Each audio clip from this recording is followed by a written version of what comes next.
Today we have another opportunity to interview a veteran from head to toe, and unlike other times when we've interviewed, we now have access to a lot of documents that we would otherwise take some time to collect.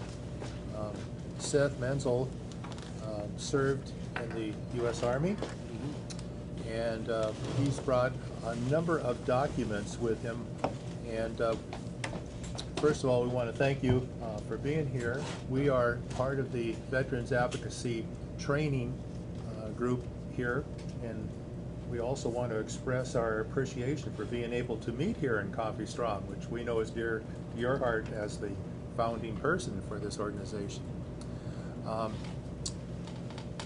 Seth, we need to get a lot of information from you in order to take a look at your claim, but before we do that, why is it that you want to review your claim with the Veterans Administration? I was given 30% disability for PTSD, and I feel that it probably should be greater than that.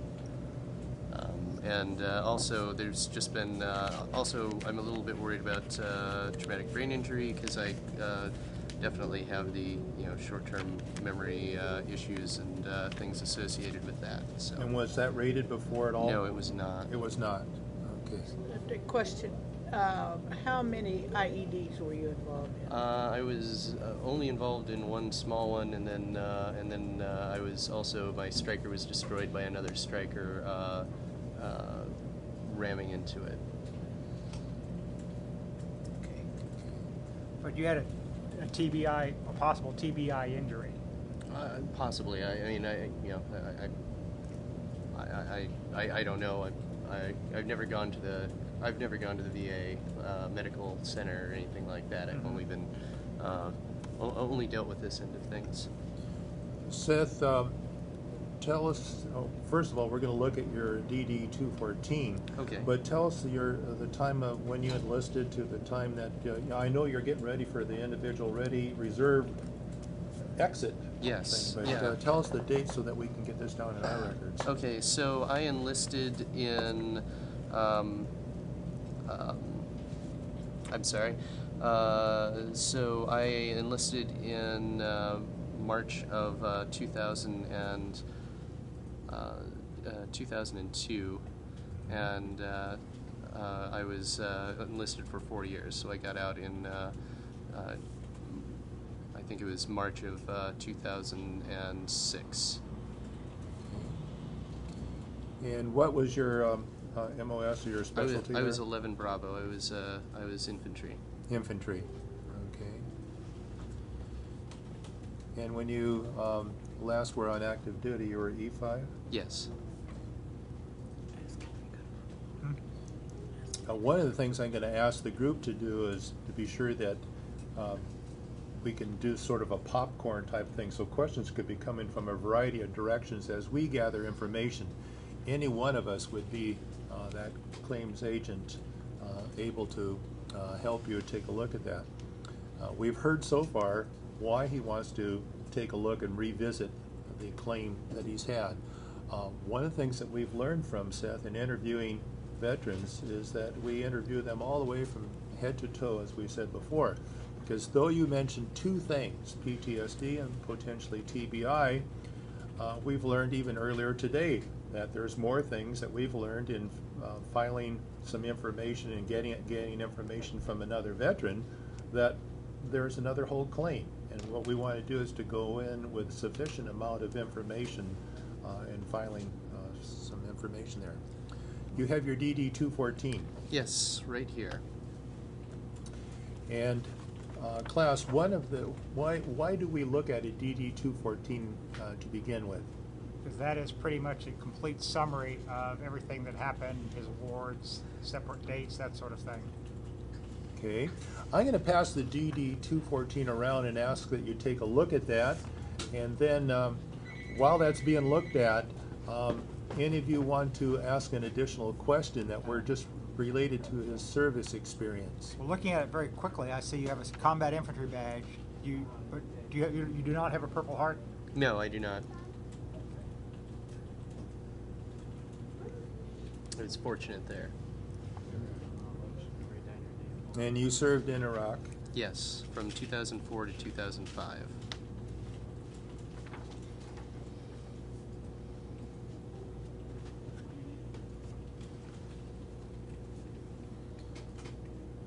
And remember, you're going from his head to not Right. necessarily, you know. Yeah. Before we even get in there, when you left the service, had you been rated before then No. for anything at all? No, I hadn't. So it hadn't shown up on. You had an exit physical and mental things. Did anything show up then? No. Because you later were able to file for PTSD. Right. Had you asked anything about that at your exit interview while you were in the service? No, I hadn't been. It was not something that came up, Okay. as far as I remember. Actually, doesn't the DD-214 show like a physical profile? No, it would show character discharge, period of service, medals. Sometimes it'd have assignments on there. I think they must have changed it then. And that was an honorable discharge. Yes.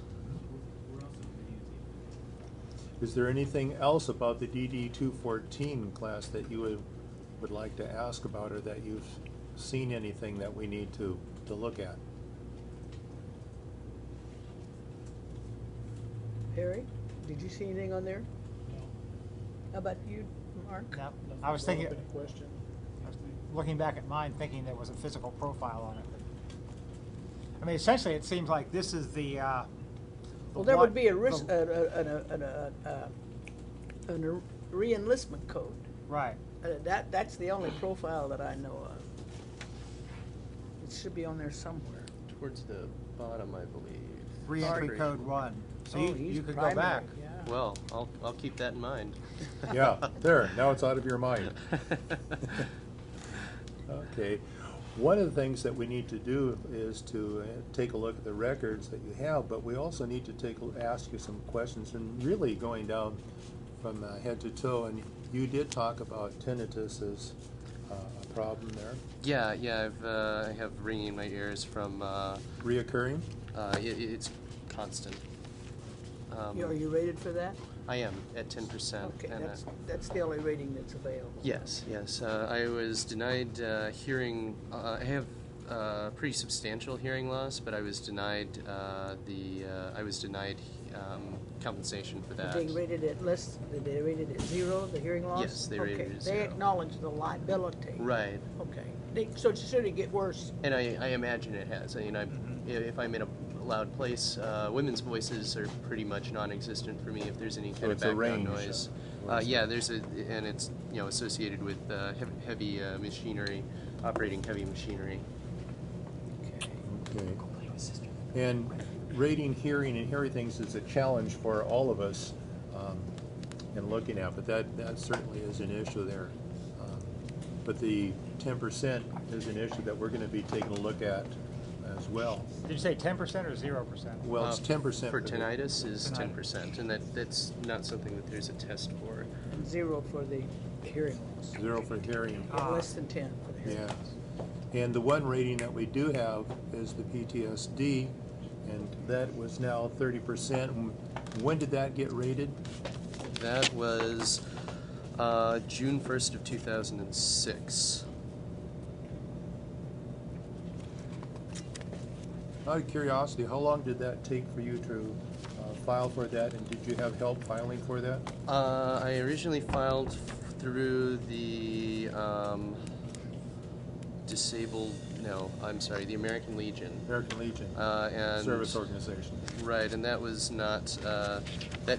I filed for hearing loss in the right ear, insomnia, cervical strain,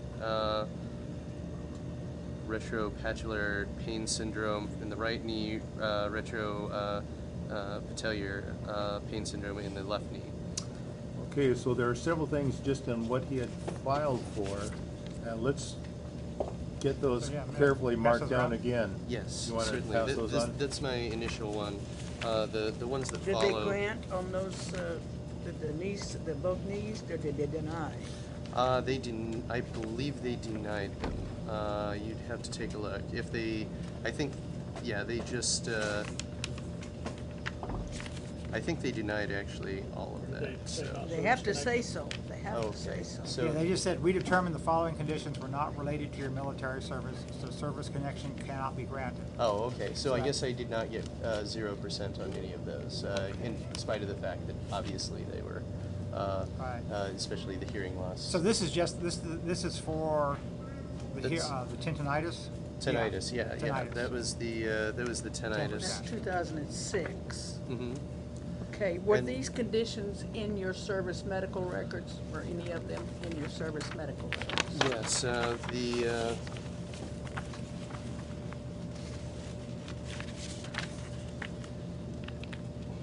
I'm sorry. Okay. So I would have to go back and At when the you time that you find were them. filing a claim with your service organization, Mhm. you had mentioned knees, you Yes. mentioned hearing, tinnitus, and PTSD. yes. Those were the major things. Were there anything else that? The Cervical? cervical strain from the striker, from my striker being destroyed. Which also could be possible TBI now. Right. That's kind of what my suspicion is. If it's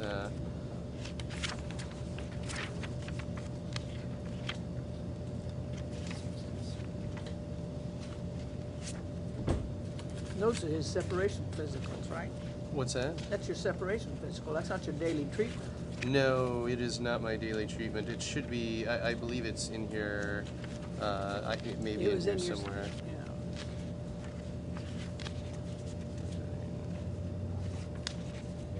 See, normally you guys would be the one going through these. Right, right.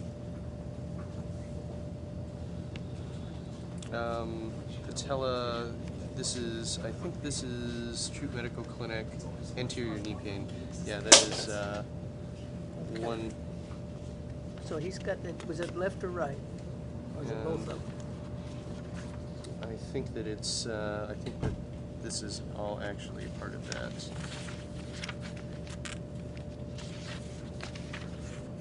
I don't see it where it says that. What does it say that, young man? Huh? What does it say? I'm sorry. Anterior knee Yeah. pain. But it doesn't say right or left as far as that I can see. But you have it in both knees? Yes. Okay. See, one of the things that we've noted is that Here's the. Seth is going through a lot of materials himself, and normally what we would do is be getting the set from Seth. Say that a couple of times real quickly. The set from Seth. And so that we would be taking a look at some of the claims that you had filed before and what your medical records are. What is it that you hope to accomplish with a filing or actions with the Veterans Administration, Seth? I'd like to get the my rate for PTSD increased. I would also like to have the TBI part investigated, and but mainly the PTSD. I would like that increased. Are you currently having any other physical ailments that you're unexplained, but you notice that as a young man you shouldn't be having them? Because I know that you just recently had a birthday, and so I still can call you a young man. But any physical ailments that are unexplained or that might be attributable to your service experience? No, I've had back pains occasionally, but aside from that, which is mentioned in the cervical strain, that was the cervical strain issue. But it's but aside from that, no, I haven't had any. My knees hurt, my back hurts. And Have you had any X-rays, any CAT scans, any? Yes, any of that? the VA X-rayed my. Well, QTC, the company that was contracted to the VA, X-rayed my back. What did they find? They said that there was nothing wrong. Did they x-ray your knees? They did. Yes, I believe they did X-ray my knees. And they found nothing? They said that they found nothing. Now, you did not claim anything on your back, though, right? Oh, that was the cervical, Okay. yeah. That's up here around it. Yeah, that was the But upper any back. problem with your lower back? No, my lower back is not giving me any problems. What about headaches? I do occasionally get headaches, Okay. but Where are Reoccurring they? headaches then. yeah. Incapacitating? No, I'm not incapacitated by them. Are they dull? Are they back here, up here, up here? They tend to be kind of in this area. And the sides of the head there. Yeah. Okay. So you mentioned insomnia. Is that something that happens all the time? Or? Yeah, pretty much. Unless I consume a 6-pack of beer, I pretty much don't sleep. So that's what it takes to go to sleep most Generally, nights? yeah. And if you don't consume the beer? I'll just be up. Are you on any kind of medication? No. Were you ever prescribed meds? No, I was never given any kind of sleeping medication. Were you prescribed anything for PTSD, or when they rated you at 30%? No, they generally don't do that. I mean, the treatment and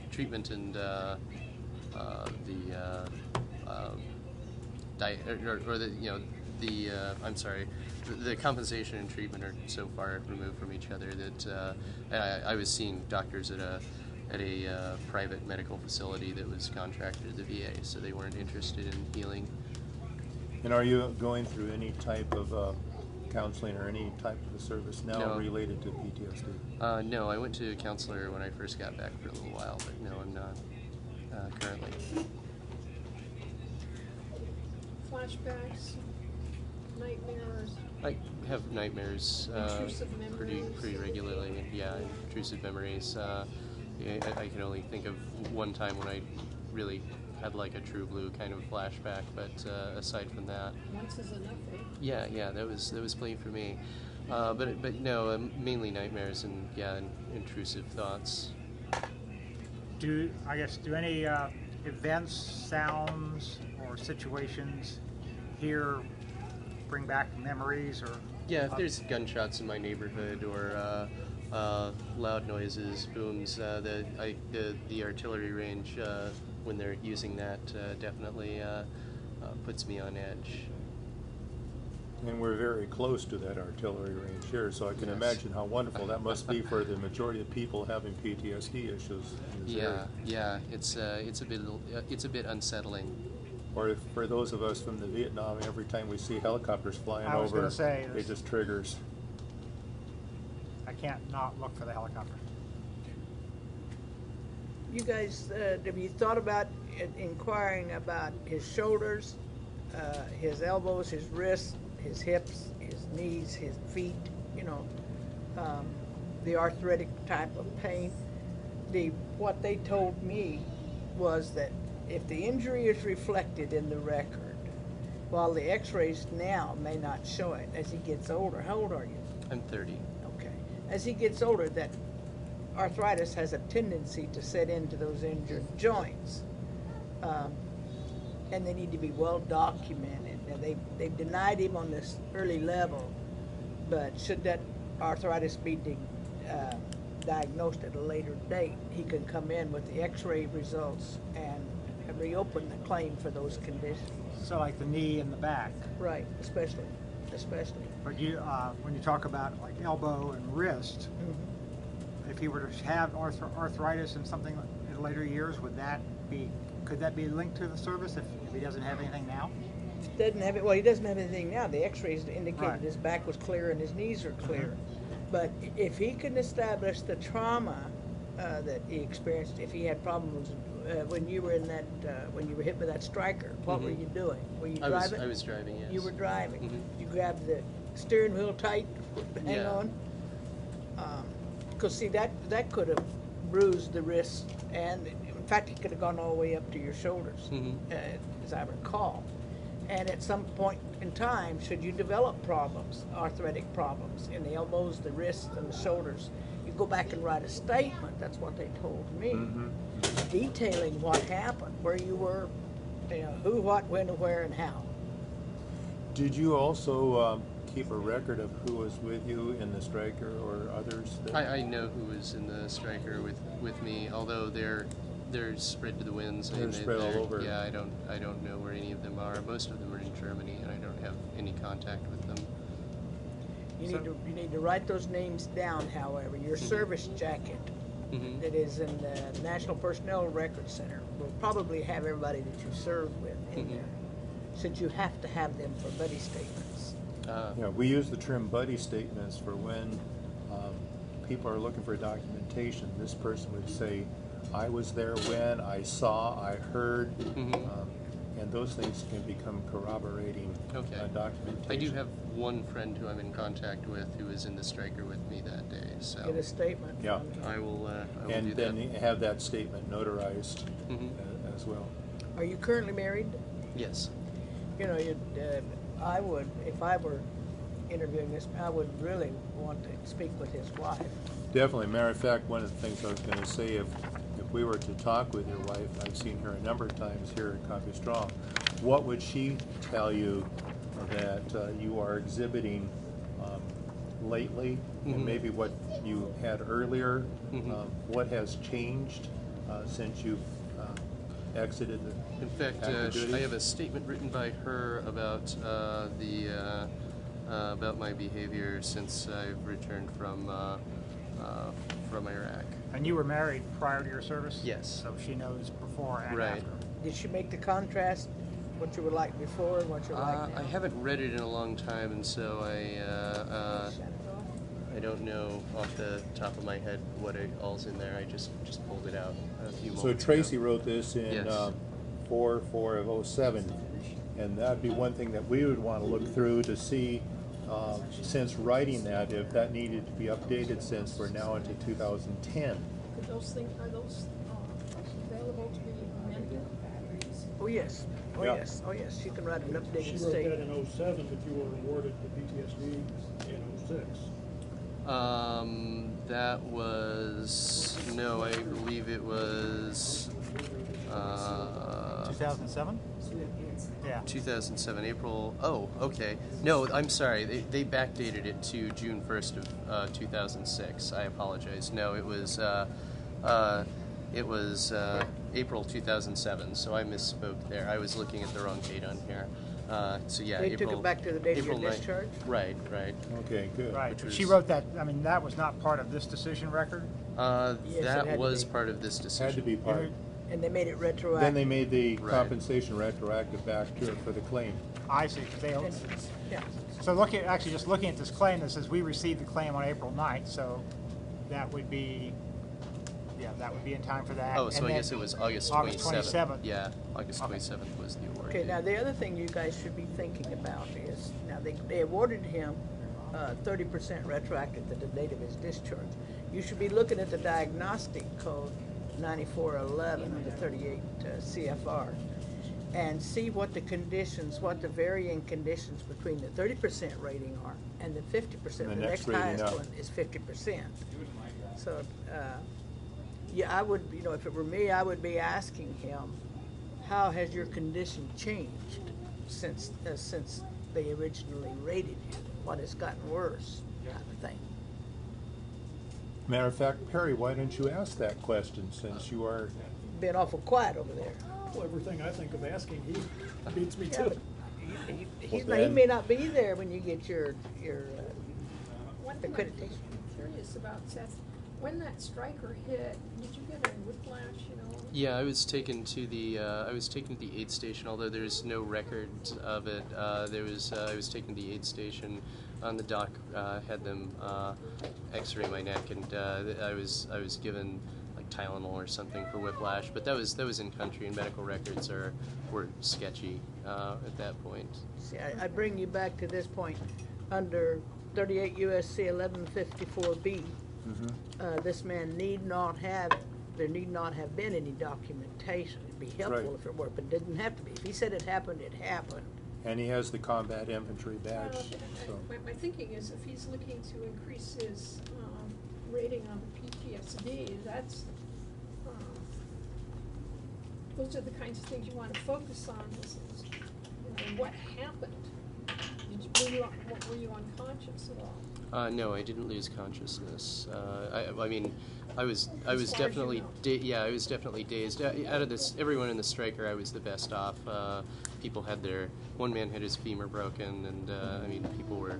I was at the front of the vehicle. Another vehicle ran into us. We were stopped. They ran into us going 60 miles an hour, and it was. It just completely destroyed my vehicle and took out the better part of my squad. It killed some of them? No, I mean it took them out of action. It didn't. They had to be rushed away, two in particular. But everyone was. No one was able. I was the only person who was able to get out of the vehicle and pull security.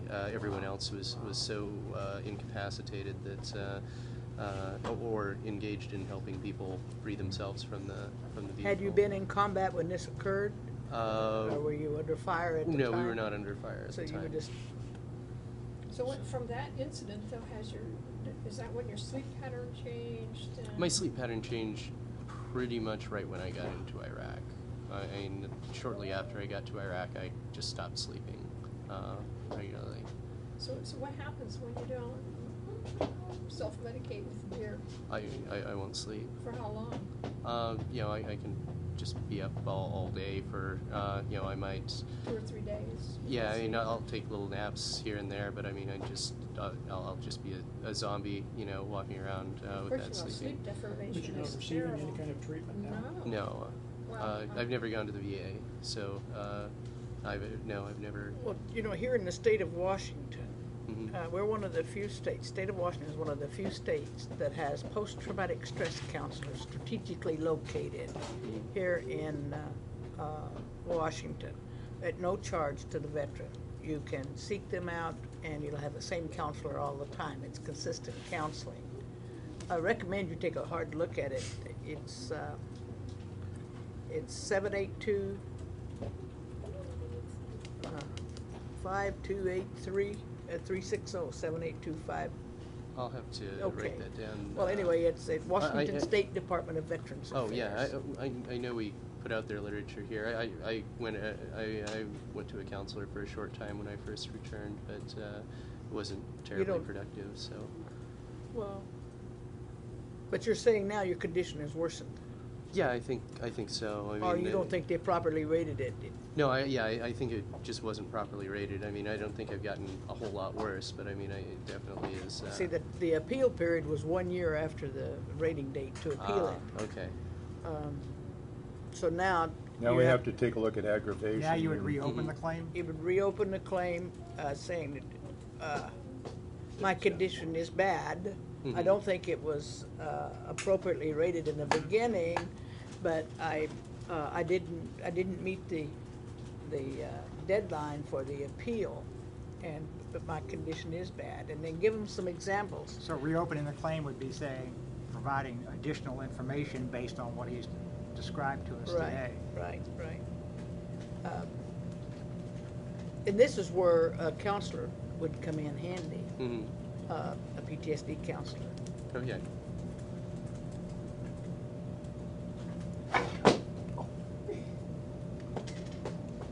Okay, other questions from the group there? Because remember, we're going from head to toe, and we haven't got down to some of the other claims that we're seeing. And Seth was kind enough to bring a lot of medical records with us too, that we will afterwards go through to see if we can find some things. Just to remind you that tinnitus, hearing, PTSD, knees, cervical strain, Hearing loss? hearing loss. So we need to go those- down. Those are the ones that have been either claimed or documented in some Right. form, even if they did not rate them. So I guess the But we question- might discover some other things, as we discovered with Perry too. There's some things that doesn't surface at the time, but a day later, oh yeah, now it comes for us. Perry, you had a Okay, question.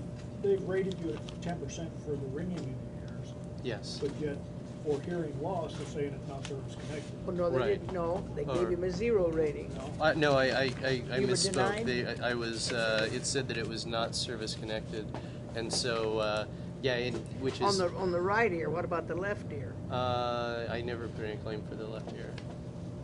I think I only claimed the right ear. My left ear is my good ear. Like if I usually turn my left ear towards people, but I mean it's still pretty bad. But Okay. But you were in combat, there were explosions. There yes, and I worked around were gunfire. diesel engines constantly as well. And I don't see how they're saying.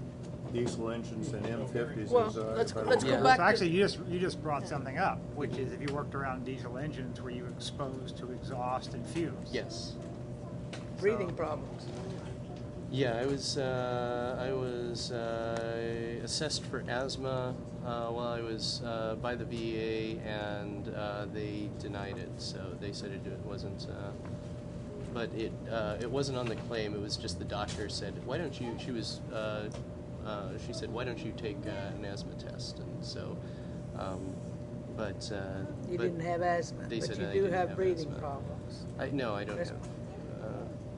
I mean, I don't like I can run, until for as long as my knees will hold up. So I mean, I don't know. I don't really have any Okay. breathing problems currently. And again, is this something that could be a problem in the future? It could be a problem in the future, but you need to document it. And sit down, you know what you need, what that would tell somebody, sit down and write a statement, how he was exposed to all of that, that stuff that he was inhaling, because it could show up at a later date, the problems in the lungs. You're not a smoker, are you? Yes, I am. So. It's okay. Blew So- that one. So that will No. complicate things, I presume. Well, it would, but because they could come back and say, oh, he's a smoker, that's what causes it. But that also could develop as a result, I mean, knowing that we're not doctors, emphysema and chronic obstructive pulmonary disease as you get older, but at 30 years old, you think you're going to live forever. So, Actually, did you smoke prior to your service? Yes. So it's not something you started while you were over there? Well, I had quit for a long time, and I quit when I first got to my unit, and then the second orders started falling. I just started again. So what is that sleep apnea? Do you wake up tired sometimes? often, yes. Have you ever gone through a sleep clinic to check for sleep apnea? No, I haven't. My wife says that I stop breathing a lot while I'm It's a characteristic of sleep apnea. I've had that myself. Do you snore at night when Yes. you sleep? I would. Did you have that situation when you were also in the service too? Yes. Now, there's something where the buddy statements could come in. I slept next to so and so. He snored like a. Yeah, I couldn't sleep because Seth Right. snored. Mm-hmm. Right. That would be supporting. Startled Okay. awake and then exhausted after that.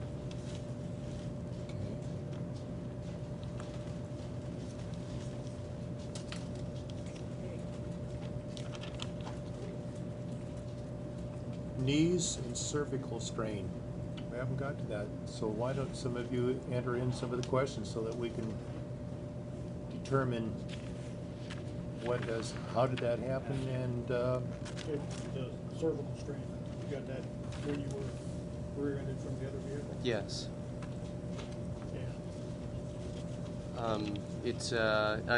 I was hit hard enough that the Kevlar shell of my helmet separated from the padding and was flopping around, I was disoriented and my speech was slurred when I got on the radio and called for the medevac. I didn't even call for medevac. I just let them know that we had been hit and that I had thought that we had been hit by a rocket-propelled yeah, grenade. because at the time you probably didn't know. Yeah, no, who I hit you. hadn't. I just heard screaming in the back. So and the disorientation is the slurriness of his speech. TBI. Could very well have been a concussion, and Were you the checked hardness. out by a medic? I was taken to the clinic and they gave me my neck was really sore and they gave me some like Motrin for to help with that, and after a few days it went away. Do you notice how many times we're hearing how they were solved everything with Motrin? What's the Army's miracle drug? I was gonna say, it works great. What about vision? Did you, after the? My vision was blurry for the first, for the first few moments after it happened. Everything was blurry, and it was just. And you have no access to those records then? No, it's not in my medical records that they gave me when I left, and so I Xeroxed all my medical records before I sent them to the VA, or before they got sent to the VA, so that I'd have them, and it wasn't in there. So The one, buddy. the one buddy that you still keep in contact or know how to contact, was Mhm. he in the striker as well? Yes, he was. So he Important. could write a statement about you being, Yes, dazed and. He could. Then you get that. I'd sure encourage you to go Yeah, ahead and. Yeah. that would be a good one Okay. to do. What was his, right what was now. his condition at that time? Was he also injured? He was also very. He was hurt much worse than I was. He was the vehicle commander, and he and I were the best off out of everyone. But he was still What were still his messed up. injuries? I don't remember off the top of my head. He was. I don't. Like broken bones or? No broken bones or anything like that. He was just slammed up against the screen in front of him. They had like ruggedized screens, and he was slammed into that. So Would Has the, the VA given you any x-rays or MRIs or anything of the cervical? they gave spine? me an X-ray. They did not do an MRI. But they didn't ever do anything with the brain? No. Yeah. Because the brain is like, you know what tofu is, soft Mhm. tofu? Yeah. Well, the brain is sort of like that, and it's in this hard case, Mhm. your skull, so when it gets slammed, Mhm. yeah, I was, it I gets guess, injured. And, I guess I have a question for Lena. Would the fact that the buddy was also injured, would that lessen his credibility at all? No, His, not so. his none- ability to none testify whatsoever. to what No, happened? No. And no, then the no. question I would have for you is, how does this manifest itself in any way now? I mean, when you limited range of motion. As far as cervical strain, if I'm working or doing something like that, I'll get pains in my neck Mhm. sometimes, but it's not as though it's debilitating. Okay, take out the words, from this date forward, take out the words sometimes, Mhm. occasionally, once in a Mhm. while, or perhaps take those words out of your vocabulary till after you're through with the session with the VA. by the Mhm. way. At least that's what they told me. So in other words, it's like yes or no. Yes, I have pain. Yes. And they would have to ask you. And it reoccurs. Yeah. Seth, would you do this? Would you raise your arms up and let me know at any time, do you experience any of the pain in the shoulder when you're doing that? Not really. In this one, there's a bit of pain about that About that point. level. Yeah. So that's what shoulder, which shoulder? That's my right shoulder. That's the right shoulder. Right shoulder pain. Did they x-ray your shoulders? No. does the VA put out, or anybody put out a comprehensive list of the symptoms of PTSD trauma? The diagnostic manual, DSM 4. 4R. It's got the full diagnostic criteria. Yeah, I try not to look at those. Yeah. I don't know, like you. Well, But see, it's I think the- that might be useful and as a way, because if Seth could take a look, and when I'm thinking on a list that I have, that I've used in the past, and it's just a short one, but it lists the emotional, the mental, the physical, social manifestations of someone who's been exposed to trauma. It's just a short little list, but it would probably be helpful for him to have something like that, so. Well, my experience, it had been, we don't want to program the veteran. We want him to be upfront and straightforward. I know, but they need to be educated. I mean, Well, that's true, different true, than being programmed. but the doctor has the list of the questions and the symptoms. He'll be asking at least, the social isolation. Does he avoid crowds? The temper, the mood swings, the sleep problems, the nightmares, difficulty on the job, don't like authority, don't like being told what to do. type of thing. Does any of that apply to you? Yeah, I think it does. I, have a job that where I don't ever have to deal with my boss or see anyone that I work with, and I have gotten in trouble there for they've told me to back way off of on the whole violence issue. But I'm a security guard, so I mean there's certain times, but they've they've certainly criticized my actions in the past. You need that statement. I mean, you need to ask him. I can't talk directly to him. You need to ask about getting that statement from the buddy about his sleeping, about his snoring, about the sleep apnea. Because if he is having problems with his sleep, and he has to have a breathing machine, that's an automatic 50% by the VA. A breathing machine? At night, yes. CPAP is called, CPAP Okay. machine. And then you also said, as a security guard, your boss thought you were overreacting? Yes. Because that would also be a statement, Mhm. I would think, that he has this tendency to do that.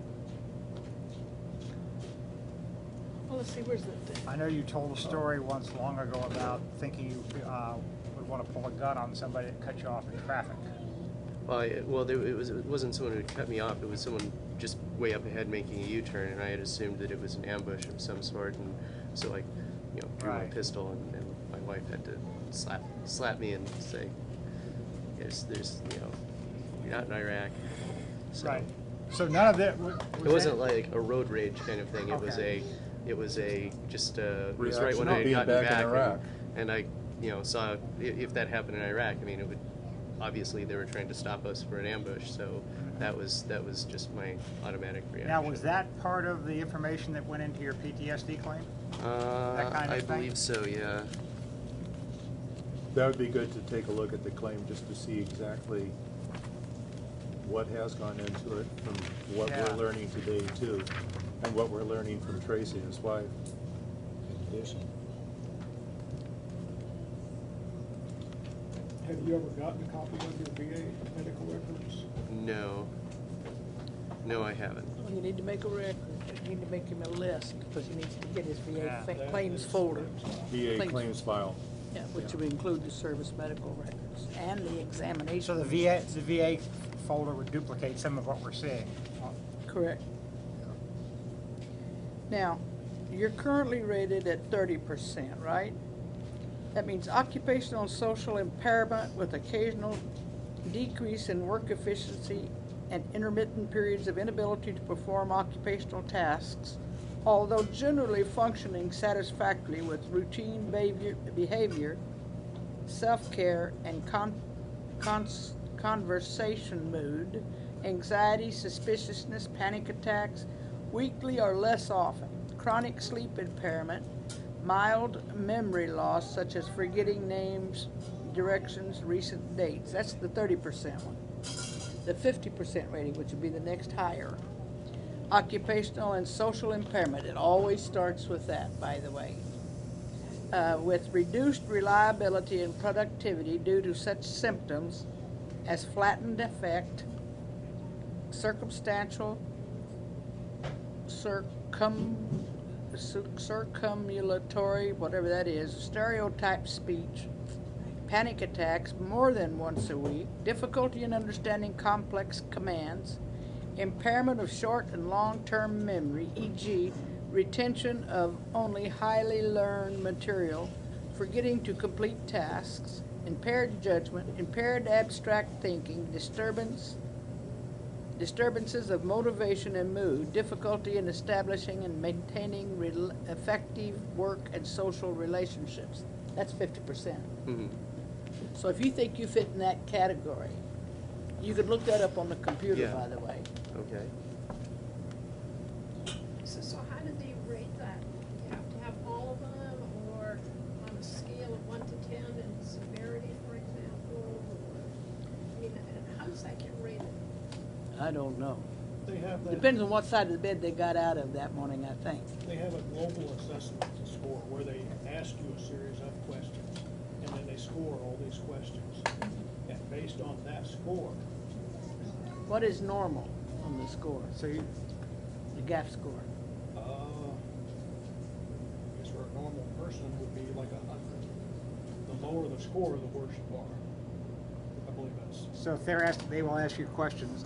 I know they ask me like reaction to loud noises, avoiding crowds, sit with their back to the wall, that sort of thing. Those kind of questions are very helpful. Yeah. One of the things that we have not gone into is the area of the knees. Some of you asked some questions on that too, that we just need to get more information about the problems he has with the knees. No.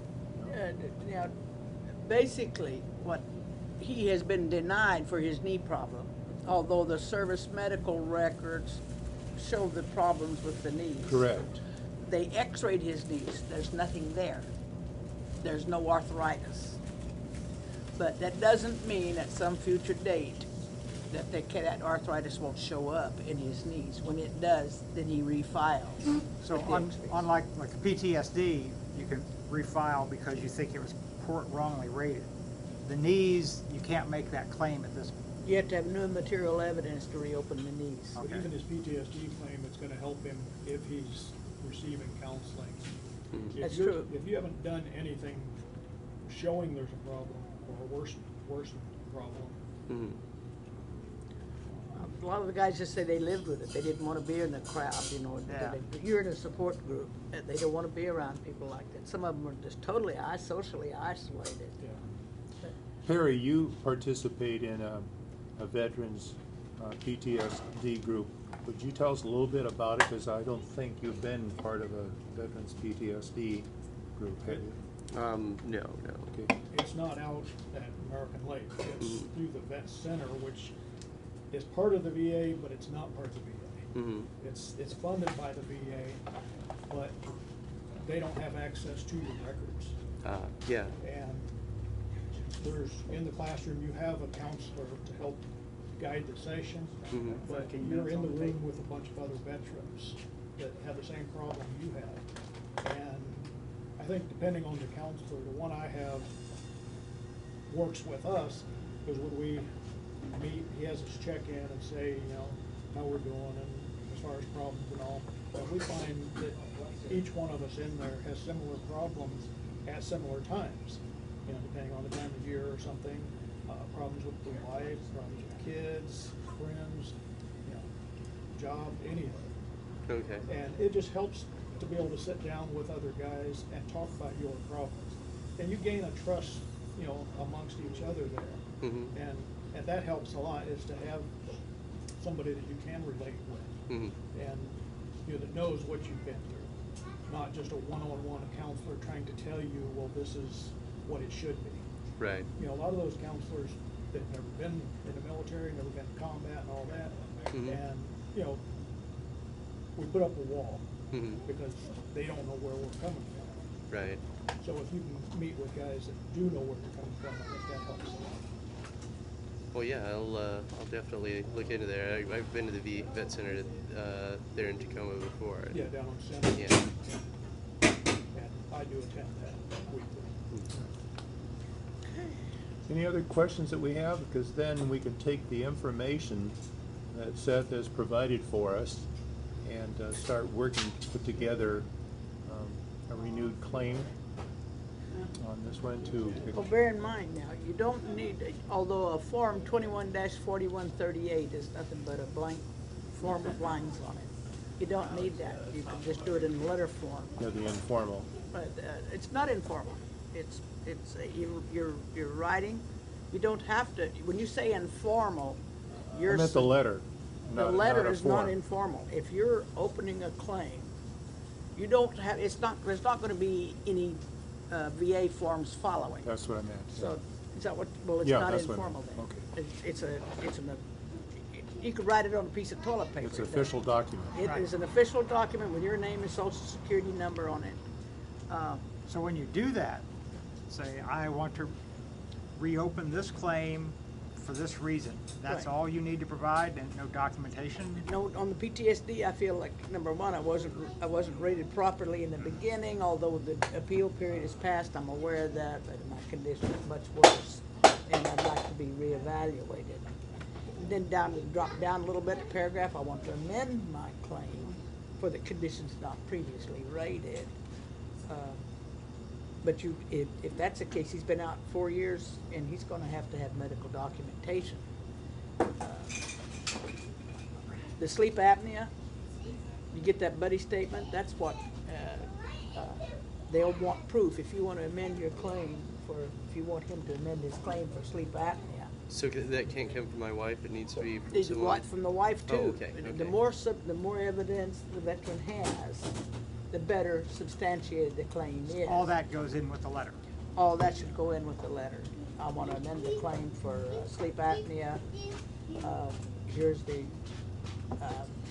Here's my wife's statement, and my buddy that served with me statement, observing my sleeping pattern. And when you talk of amending the claim, the PTSD claim, No, it's on the same piece of paper. It's on the same letter.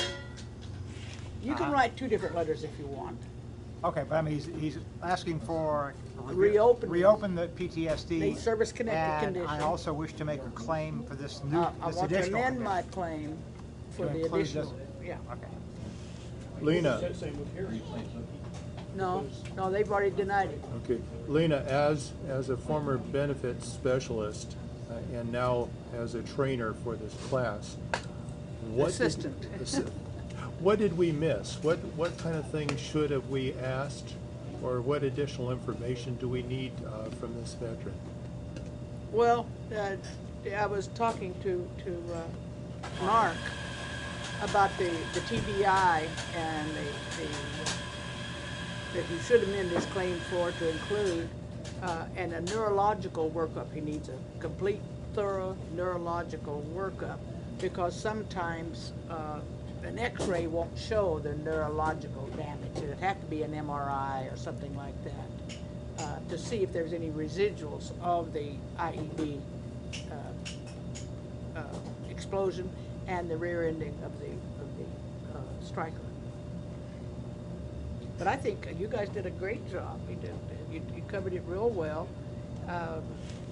See, normally, back in those days, we would have gone through the medical records first, then set the veteran down and gone over the records with him, seeing what his current condition is and the relationship to the service medical records since it's been more than 365 days since Correct. discharge. Since he was denied several conditions, we can't reopen those claims without new and material evidence not previously considered by the VA. So when the neck becomes a problem and the knees become a problem, he gets the X-rays. That's new and material evidence to have him reopened. But y'all did a great job, I think. Seth, what happened to your knees? Just running, marching, all that really took a toll on them. And I used to be able to run. I'm limited to how far I can run and be on my feet and walk by. They just stopped working at a certain point. Like I was doing a group run. It was like a half marathon, and about halfway through, my knees would not work. I had to kind of hobble back. Mark, you need to ask him if he'd ever, dived for cover into a ravine or a foxhole. They don't have foxholes over there. Dive Or behind get hit when rocks. you're stopped? Did you ever hit the deck? Yes. How often? Probably I don't know, quite a few times. You had full body armor and other protective vests? Yes. No, How much type thing? do you think it weighed? The backpack and your body armor and your. It was the entire kit with the weapon. And When I was a ammunition. machine gunner, that's probably 80 pounds all told, 80, 90 pounds. And you dive for cover. You dive behind rocks and hit rocks and this type of stuff with all Right. that on you. Yes. So that this is where he's going to get into difficulty as time goes by. This is where potential arthritis could be Yes, setting yes, in there because of the impact that the body's received with the additional weight that you're carrying. So for something like that, then you would want to make sure that you have, I guess, a complete record of the kinds of things that happened and what you were wearing, and, that sort of thing. So if you do start having any kind of arthritic pain, you would say, okay, this is what I want to make a claim on this now. That, Yeah, that would, he needs to get this down as soon as I know, possible. yeah. Documented this in his mind, and it's, say, 2010, but he's not gonna file a claim until 2020. Right. But here it is, back here, I wrote it down, what happened to me, and how much weight I was carrying, and we were in such and such a place, and I was assigned to such and such a unit. And the more complete his statement, the better it is. Well, Seth, I want to thank you for taking the time to be interviewed by us. Well, thanks. We're using this for training purposes, but it'll also be going out on Blip TV so others can see the type of things that potentially new claims agents need to do to ask the type of questions to get the information so that we can file better claims for you. Thank you. Thanks. thank you, Seth.